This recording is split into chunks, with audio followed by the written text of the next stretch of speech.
आज हरियाणा के शिक्षा मंत्री कंवरपाल गुर्जर अंबाला के नारायणगढ़ सब डिवीजन के गांव के तहत जनसंवाद कार्यक्रम में बतौर मुख्य अतिथि के रूप में शिरकत करने पहुंचे।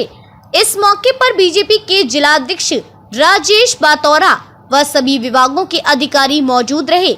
इस मौके पर शिक्षा मंत्री ने लोगों की समस्याओं को सुना और उनके समाधान के लिए संबंधित अधिकारियों को आदेश दिए। शिक्षा मंत्री ने मीडिया से बात करते हुए कहा कि जनसंवाद कार्यक्रम की शुरुआत मुख्यमंत्री ने की थी और इनके माध्यम से लोगों को सरकार की योजनाओं के बारे में जानकारी देना और काम रुके हुए हैं उनके बारे में लोगों से जानकारी लेना।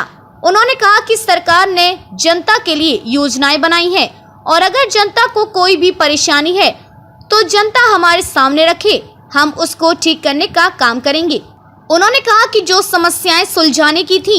देखिए, जनसंवाद कार्यक्रम माननीय मुख्यमंत्री जी ने इसकी शुरुआत की थी और मुख्य रूप से ये है कि जो सरकार की योजनाएं हैं उनकी जानकारी देना और उनमें अगर कहीं कोई रुकावट है रही, कोई दिक्कत है तो उसके बारे में भी जानकारी जनता से लेना, क्योंकि हमने योजनाएं बनाई वो जनता के लिए हैं।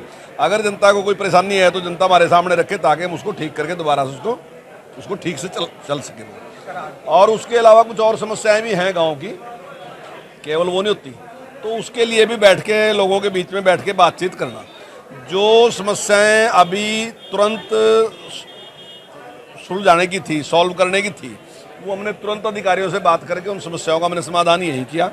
और कुछ जो जिसमें ज़्यादा पैसे की ज़रूरत थी, खर्च की ज़रूरत थी, वो सारी समस्याएं जो भी गाँवों ने में दी हैं वो सारी की सारी हमने माननीय मुख्यमंत्री जी के पास भिजवा दी और उस पर निश्चित तौर से वो कार्रवाई करा। मैंने समस्याएं तो गिनी नहीं है अब कितनी आई, पर जो हमने दी, कुछ जो निर्माण की थी जैसे रास्ते की थी या दूसरी थी, वो हमने माननीय मुख्यमंत्री जी के पास भेज दी और जो वैसी समस्याएं थी वो अधिकारियों को तुरंत बुला के उसी टाइम वो सॉल्व कर दी। नई शिक्षा नीति पर शिक्षा मंत्री ने कहा कि प्रधानमंत्री ने कहा कि 2030 तक पूरे देश में इसको लागू किया जाएगा। वहीं उन्होंने कहा कि मुख्यमंत्री ने इसे 2025 तक लागू करने की बात कही है। सरकार के आरोप तो लगाते ही रहे समय समय पर, अब इन बातों में कोई मेरा लगा गंभीरता भी नहीं होती, बस कहने के लिए कह देते हैं। कांग्रेस के विधायक मामन खान की गिरफ्तारी पर शिक्षा मंत्री ने अपनी प्रतिक्रिया देते हुए कहा कि पुलिस ने इंक्वायरी करने के बाद, क्योंकि पहले से ही कुछ शंका इस प्रकार की थी, हमारी सेशन था और जिस प्रकार की भाषा उसने वहां पर की थी वो बहुत ही आपत्तिजनक थी। उन्होंने कहा कि मैंने हाउस में भी इस बात पर आपत्ति जाहिर की थी कि ये भाषा सही नहीं है, क्योंकि उसकी भाषा धमकाने वाली थी। उन्होंने कहा कि ये बात गृह मंत्री ने भी कहा था कि जहां जहां पर दंगे हुए हैं वहां पर उसकी प्रस्तुति पाई गई। पुलिस ने इंक्वायरी की और उसके बाद उसको गिरफ्तार किया। देखिए, पुलिस ने इंक्वायरी करने के बाद, क्योंकि उसमें पहले से भी शंका इस प्रकार की थी कि जब पिछली बार हमारा सेशन था तो जिस प्रकार की भाषा मम्मन खान ने वहाँ पे उपयोग की वो भी आपत्तिजनक थी और मैंने हाउस में भी इस बात पे आपत्ति की थी कि ये भाषा जो है ये सही नहीं है, धमकाने की भाषा थी। तो उससे भी था और उसके बाद जिस प्रकार दंगे हुए तो माननीय गृह मंत्री जी ने भी इस बात को कहा कि जहाँ जहाँ भी दंगे हैं तो वहाँ पर उसकी उपस्थिति पाई गई। तो ये पुलिस की इंक्वायरी के बाद है और पुलिस ने इंक्वायरी की और उसको दोषी पाया तो उसको गिरफ्तार किया गया।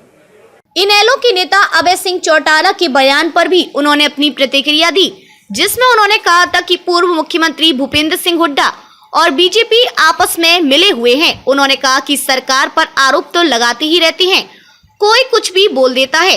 देखिए, नई शिक्षा नीति में माननीय प्रधानमंत्री जी ने जो कहा है कि 2030 तक पूरे देश में इसको लागू करना, लेकिन माननीय मुख्यमंत्री जी ने कहा कि हम 2025 तक इसको लागू करेंगे और हमने काफ़ी कुछ काम उस पर कर दिए, जैसे प्ले स्कूल वगैरह हैं, दूसरे और वोकेशनल एजुकेशन है, दूसरे कुछ ऐसे काम हैं KG to PG जो उसमें टारगेट दिया गया, तो उन सारों पे हमने काम शुरू कर दिया और प्ले स्कूल तो हमने काफ़ी बड़ी मात्रा में खोल भी दिए। वहीं चुनाव नजदीक हैं और सभी पार्टियों ने अपनी तैयारियां शुरू कर दी हैं, तो उन्होंने कहा कि बीजेपी की पूरी तैयारी है और हमारा संगठन बहुत मजबूत है। उन्होंने आने वाले चुनाव में जीत का दावा किया। पार्टी की पूरी तैयारी है और हमारा संगठन बहुत मजबूत है और बीजेपी ही एक ऐसी पार्टी है जिसके पन्ने पर भी व्यक्ति है, यानी कि पन्ने की जिम्मेदारी भी, जो पन्ने हैं यानी 20 पन्ने हैं तो 20 आदमियों की जिम्मेदारी है, वहाँ 10 पन्ने हैं तो 10 आदमियों की जिम्मेदारी है। छोटा बूथ है, मान लो जहाँ 600 वोट है तो वहाँ 10 पन्ने हैं और अगर बड़ा बूथ है जिसमें 1000 हैं तो उसमें ज़्यादा हैं। तो हर पन्ने पे हमारा पास कार्यकर्ता है और हमारा कार्यकर्ता विचारधारा से जुड़ा हुआ है और जिस प्रकार से जो हमारी विचारधारा है उसको लेके यह सरकार वर्तमान में काम कर रही है। जिस प्रकार से गरीब के लिए माननीय पंडित दीनदयाल उपाध्याय जी ने कहा था जो अंतिम व्यक्ति है उसके लिए कार्य करेंगे, तो हम अंतिम व्यक्ति के लिए कार्य कर रहे हैं। एक देश एक चुनाव पर शिक्षा मंत्री ने प्रतिक्रिया देते हुए कहा कि ये मुद्दा कोई आज का नहीं है, बल्कि ये तो उन्होंने कहा कि चुनाव आयोग ने 1983 में ही सरकार को लिखा था कि सारे देश में चुनाव एक साथ होने चाहिए। वहीं उन्होंने इंडिया गठबंधन के विरोध पर शिक्षा मंत्री ने अपनी प्रतिक्रिया देते हुए कहा, भानुमति ने कुनबा जोड़ा, कहीं का ईंट कहीं का रोड़ा, इनके पास कहने को कुछ नहीं है।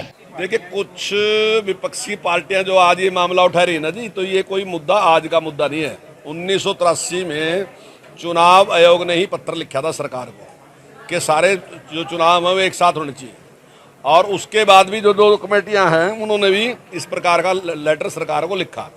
तो उसके बाद मैं समझता हूँ कि अच्छा है अगर सारा का सारा चुनाव, अब कुछ लोग कहते हैं हो नहीं सकता ऐसा, लेकिन 1987 तक इसी देश में सारे चुनाव इसी प्रकार से हो रहे थे, सारे चुनाव इकट्ठे ही होते थे। ये तो उसके बाद 1987 के बाद जो सभी सरकारें बनी और वो पूरा टाइम नहीं चल सकी, उसके बाद इस प्रकार से टूट फूट होती रही और लंबे टाइम तक ऐसे ही चलता रहा कि मिली जुली सरकारें बनी, उन्हें अपना टाइम पूरा नहीं किया, उसके कारण होया।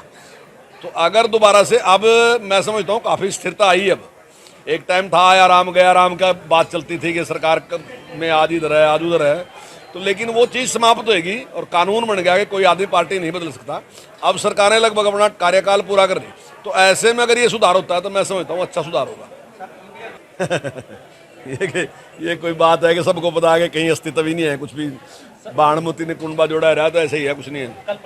प्रधानमंत्री नरेंद्र मोदी के जन्मदिन पर उनको बधाई दी और उन्होंने कहा कि जिस प्रकार से प्रधानमंत्री ने पूरे विश्व में अपने काम से हिंदुस्तान के नाम को बड़ा किया और प्रतिष्ठा बढ़ाई, हम सब उनके आभारी हैं और हम उनकी अच्छी सेहत की कामना करते हैं। बहुत शुभकामनाएं, बहुत बहुत बधाई। और माननीय प्रधानमंत्री जी ने जिस प्रकार से अपने काम से पूरी दुनिया में हिंदुस्तान के नाम को बड़ा किया और प्रतिष्ठा बढ़ाई, तो हम सब उनके आभारी हैं और हमारी परमात्मा से प्रार्थना है कि उन्हें दीर्घायु दे और बहुत अच्छा स्वास्थ्य दे ताकि वो इसी प्रकार देश की सेवा करते रहें। अपने आसपास से जुड़े ऐसे ही अपडेट्स पाने के लिए देखते रहिए अंबाला ब्रेकिंग न्यूज। हमें फेसबुक पर लाइक करें, यूट्यूब पर सब्सक्राइब करें और अपने एप्पल और एंड्रॉयड मोबाइल फोन के प्ले स्टोर से हमारी app Ambala breaking news download करें।